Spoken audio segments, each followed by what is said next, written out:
বাংলাদেশ জাতীয়তাবাদী দল বিএনপি সবসময় এই সাধারণ মানুষের জন্য রাজনীতি করে, এদেশের সাধারণ জনগণের জন্য রাজনীতি করে, এদেশের সাধারণ মানুষের উন্নয়ন এবং কল্যাণের জন্য রাজনীতি করে।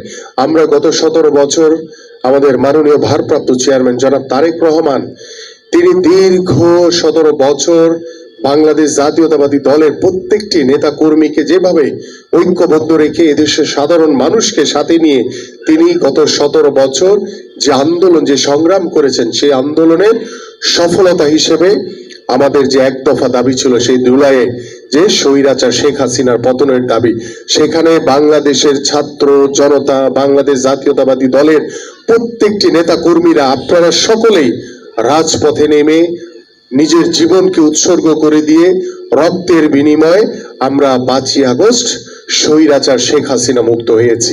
আমরা স্বৈরাচার শেখ হাসিনা মুক্ত হয়েছি, কিন্তু পরিপূর্ণভাবে এখনো কিন্তু স্বৈরাচার মুক্ত হতে পারিনি। আমরা গণতন্ত্রের দ্বার প্রান্তে পৌঁছেছি, কিন্তু আমরা পরিপূর্ণভাবে গণতন্ত্র এখনো প্রতিষ্ঠিত করতে পারিনি। আমি শুধু সংক্ষেপে বলতে চাই যে বাংলাদেশ জাতীয়তাবাদী দলের ভারপ্রাপ্ত চেয়ারম্যান জনাব তারেক রহমান, তিনি সব সময় আমাদেরকে নির্দেশনা দেন, আমাদের নেতা কর্মীদেরকে নির্দেশনা দেন, আমরা যাতে আপনাদের কাছে যাই, আপনাদের সাথে বসি, আলোচনা করি, আপনাদের সাথে মতামত নেই, আপনাদের সাথে পরামর্শ করে কিভাবে আমরা নিজ নিজ এলাকার সমাজটাকে নতুন ভাবে গড়তে পারি, কিভাবে আমরা আপনাদের যে সমস্যাগুলো রয়েছে সেই সমস্যাগুলো আইডেন্টিফাই করে আমরা কিভাবে সমাধান করতে পারি। কারণ আপনারা ভালো থাকলেই আমরা সবাই ভালো থাকবো, আপনারা ভালো থাকলে আমার বাংলাদেশ ভালো থাকবে। আমাদের সকল চাওয়া পাওয়া হচ্ছে আপনাদেরকে কেন্দ্র করে। এই জন্যই গত 17 বছর আমার কাছে মনে হয় না যে কখনো আপনাদের কাছে এইভাবে কেউ আসছে কেউ কখনো যে আপনাদের সমস্যাকে একটু বলেন। বাট আমরা তো ক্ষমতায় নাই, আমরা কোনো সরকারি ভাবে কোনো কিছু পাইও না, বাট তারপরও মানুষের ভালোবাসা, মানুষের আন্তরিকতা, মানুষ যে সম্মান করে, মানুষের প্রতি আমাদের যে ভালোবাসা রয়েছে সেটা বহিঃপ্রকাশের জন্যই কিন্তু আমি আমার পল্লবী এবং রূপনগরে ঢাকা 16 আসনের প্রত্যেকটি এলাকার যে ইউনিট রয়েছে, এলাকার যে সাধারণ মানুষ রয়েছে, আপনারা যারা আমার পিতৃ সমতুল্য বাবারা রয়েছেন, মাতৃ সমতুল্য মায়েরা রয়েছেন, আপনাদের সাথে বসে আলোচনা করে। কারণ আপনারা আমার চেয়ে অনেক বেশি ভালো জানেন, এই পৃথিবী আপনারা অনেক বেশি দেখেছেন, আমি হয়তো অত বুঝি না, বাট আপনাদের যে ধারণা, যে চিন্তা ভাবনা, যে মতামত আপনারা আমার চেয়ে অনেক ভালো বুঝেন। সেই মতামতগুলো নিয়ে আমি চেষ্টা করব আমার এই পল্লবী রূপনগরে যে সকল সমস্যাগুলো রয়েছে সেই সমস্যাগুলো দ্রুত কিভাবে সমাধান করা যায়। কারণ আমি বিশ্বাস করি আমরা এখন যেই সমস্যা সম্ভব আমি সেগুলি তাৎক্ষণিকভাবে সমাধান করব ইনশাআল্লাহ। আর যে সমস্যাগুলো আমরা এখন হয়তো বা করতে পারবো না, বাট আমি আপনাদের কাছে ওয়াদা করে যাচ্ছি আগামী নির্বাচনে ইনশাআল্লাহ, যে ফেব্রুয়ারিতে যে নির্বাচন হবে, সেই নির্বাচনে এদেশের সাধারণ মানুষের ভোটে, আপনাদের ভোটে বাংলাদেশ জাতীয়তাবাদী দল বিএনপি যদি নির্বাচিত হয়, আপনাদের প্রত্যেকটি সমস্যার সমাধান হবে ইনশাআল্লাহ, এটুকু আমার ওয়াদা করে যাচ্ছে। এইভাবে আমরা যাতে সবসময় সাধারণ মানুষের সমস্যাগুলো নিয়ে আমরা যাতে এগিয়ে যাই, আমরা যাতে একটি সুন্দর সমাজ গড়তে পারি, একটি মানবিক বাংলাদেশ গড়তে পারি। আমরা শুধু বিএনপি নেতাদের কাজ না, এটা আপনাদেরও কাজ। আপনাদেরকে সাথে রেখে আমরা সমাজটা করতে চাই। এটা আমাদের ওই আওয়ামী লীগ যেটা করেছে সেটার উল্টাটা করবো আমরা ইনশাআল্লাহ। আওয়ামী লীগ যে প্রভাব বিস্তার করেছে আমরা সেটা ধারে কাছেও যাব না, বরং আমি আমার নেতা কর্মীদেরকে সবসময় চাপের ভিতরে রাখি। আপনি জিজ্ঞেস করতে পারেন এখানে যে তারা ভয়ে কোথায় কি বলবে না বলবে সেটাও আর 1000বার চিন্তা করে। যদি কোনোভাবে আমিনুল ভাইয়ের কানে যায় তাহলে তো আমাদের সব শেষ। এই বিষয়টা আমি এই কারণে বললাম আপনাদের কাছে যে আমার কথা হচ্ছে যে আপনারা আমাকে পরামর্শ দিবেন, আপনারা আমাকে বলবেন, আমি আপনাদের কথা শুনতে চাই। আমার নেতা কর্মীরা তো সবসময় আমার সাথে থাকেই, কিন্তু আমি আপনাদের জন্য রাজনীতি করি, আপনাদের কল্যাণের জন্য রাজনীতি করি, আপনাদের উন্নয়নের জন্য রাজনীতি করি।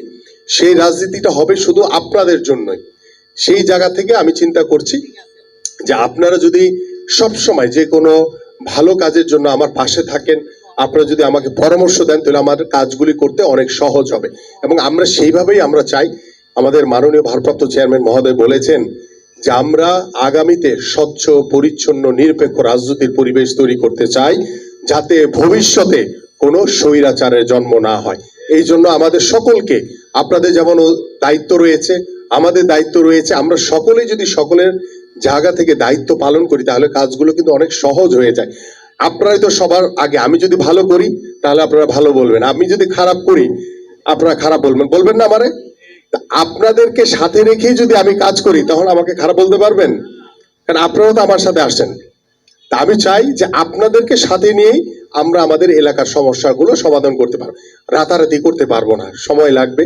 কারণ এই যে 17 বছরে রেখে যাওয়া জঞ্জাল, এটা একদিনে সাফ করা সম্ভব না। এবং আমি আপনাদের প্রতি আহ্বান করব যে ড্রেনেজের যে সমস্যাটা রয়েছে, আমি কমোডোর বাদশা সাহেবের সাথে কথা বলবো। এবং ওই যে ঝাড়ুর যে বিষয়টা বললেন আমাদের 25 নম্বর লাইনের, ওইখানেও যে সমস্যাগুলো রয়েছে সেগুলো সিটি কর্পোরেশন আওতাধীন যে সমস্যাগুলো রয়েছে সেগুলো আমি আগামীকালকেই কথা বলে, এবং ইতিমধ্যে আমাদের 5 নম্বর ওয়ার্ড এবং 2 নম্বর ওয়ার্ডে এবং আপনাদের এখানেও আমাদের সিটি কর্পোরেশন থেকে একটি প্রতিনিধি দল ঘুরে গেছে। লাগলে প্রয়োজন, আজকে সকালেই ঘুরে গেছে। আমি প্রয়োজনে এই যে সমস্যাগুলো, ড্রেনেজ, গ্যাসের সমস্যা, বিদ্যুতের সমস্যা, পানির সমস্যা, এটা খুব কমন সমস্যা আমাদের। তো এটা আমরা রাতারাতি চেঞ্জ করতে পারবো না, বাট আমি আপনাদেরকে কথা দিচ্ছি, আমরা যদি নিজেরা একটু আন্তরিক হই, আমরা সকলে যদি আন্তরিক হই, যেমন ড্রেনেজের সমস্যাটাই ধরেন, আমরা ময়লাটা যদি নির্দিষ্ট স্থানে ফেলি তাহলে কিন্তু ড্রেনেজটা ব্লকেজ হবে কম। কিন্তু আমরা তো সেটা করি না, আমরা যেখানে রাস্তা দিয়ে হাঁটছি ফেলে দিলাম ময়লাটা। তা আমাদেরকেও আন্তরিক হইতে হবে। কারণ আমরা যদি নিজেদের এলাকা, নিজেদের সন্তানদের জন্য, আমাদের ভবিষ্যৎ প্রজন্মের জন্য আমরা যদি নিজেরা সতর্ক হই তাহলে অনেক পরিষ্কার পরিচ্ছন্নতা আমরাই তৈরি করতে পারবো ইনশাআল্লাহ। এবং আপনাদের যে মাদকের সমস্যার কথা বলেন, এটা খুব গুরুত্বপূর্ণ সমস্যা। আমি চেষ্টা করছি যে আমাদের এই যে পল্লবী এবং রূপনগরে বেশ কিছু বিলবোর্ড লাগিয়েছি, আপনাদের অনেকের নজরে এসছে, অনেকের হয়তো বা আসেনি। আমি চেষ্টা করছি পর্যায়ক্রমে আরো লাগানোর জন্য, যে ওইখানে লেখা আছে যে মাদকের কারণে কিভাবে অকাল মৃত্যুতে আমার সন্তান, আমার তরুণ প্রজন্ম কিভাবে মৃত্যুর কোলে ঢলে পড়ছে। ওই বিলবোর্ড দেখে যদি আল্লাহ পাকের রহমতে কারো যদি হেদায়েত হয়, ওইটাই হচ্ছে আমাদের সফলতা, সার্থকতা। এবং আপনারা যারা আমাদের বাবা মা রয়েছেন, আপনাদের সন্তানদেরকে বোঝাতে হবে যে মাদক সেবনের কারণে তুমি কিভাবে অকাল মৃত্যুর কোলে ঢলে পড়ছো। আর কিছু অসাধু ব্যবসায়ী আছে যাদের বিষয় আপনারা হয়তো বা এখানে খোলাখুলি আমার কাছে বলতে পারবেন না। আমি আপনাদের কাছে অনুরোধ করব, আপনাদের জন্য আমার দরজা না, আমার বাসা সব সময় উন্মুক্ত রয়েছে। কারণ আমি ঢাকা মহানগর উত্তর বিএনপি যেভাবে একটি পরিবারের মতো করে রেখেছি, আপনারাও আমার পরিবারের একজন সদস্য।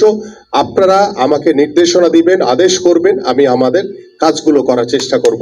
তা আমি চাই যে আপনারা আমার পরিবারের সদস্য, আপনার সমস্যা মানে হচ্ছে আমার সমস্যা। তো সেই ওইভাবেই আমি চিন্তা করে আপনাদেরকে সাথে নিয়ে কাজ করতে চাই। তা আমার যে মাদকের যে বিষয়টি রয়েছে, আমার কাছে মনে হয় আপনারা যদি গোপনে কারা কারা এই অসাধু ব্যবসার সাথে জড়িত রয়েছে সেই নামগুলি আমাকে দেন। আইন শৃঙ্খলা বাহিনী কিন্তু এই জায়গাতে জিরো টলারেন্স দেখাচ্ছে, এবং আমাদের নেতাকর্মীদেরকে বলা হয়েছে যে মাদক, চাঁদাবাজি, লুটতরাজ, দখলদারির বিষয়ে কোনো প্রকার কোনো কাউকে ছাড় দেওয়ার কোনো সুযোগ নাই। যদি আমার দলেরও যদি কেউ হয় তাকেও ছাড় দেওয়ার কোনো সুযোগ নাই। কারণ আমরা কোনোভাবেই কোনো অন্যায়কারীকে, কোনো বিশৃঙ্খলাকারীকে প্রশ্রয় দিতে চাই না। ওই 17 বছর স্বৈরাচারের আমলে দেখেছি আমরা, যদি ওরা কোনো অন্যায় করেছে, বিশৃঙ্খলা করেছে, স্বৈরাচার শেখ হাসিনা গণভবনে নিয়ে তাকে পুরস্কৃত করেছে। কিন্তু আমরা হচ্ছে উল্টাটা, যে তুমি যেই হও না কেন, আপনি যেই হন না কেন, আমার দলের লোক হলেও যদি অন্যায় করেন, বিশৃঙ্খলা করেন, কাউকে ছাড় দেওয়ার কোনো সুযোগ নাই। আমরা তাকে আইনের হাতে তুলে দিব, তার বিরুদ্ধে সাংগঠনিক ব্যবস্থা নিব। এই জায়গা থেকে আমি, আপনারা যারা আমার পিতৃ সমতুল্য বাবারা রয়েছেন, মাতৃ সমতুল্য রয়েছেন, বোনেরা রয়েছেন, আপনাদের সহযোগিতা এবং দোয়া আমি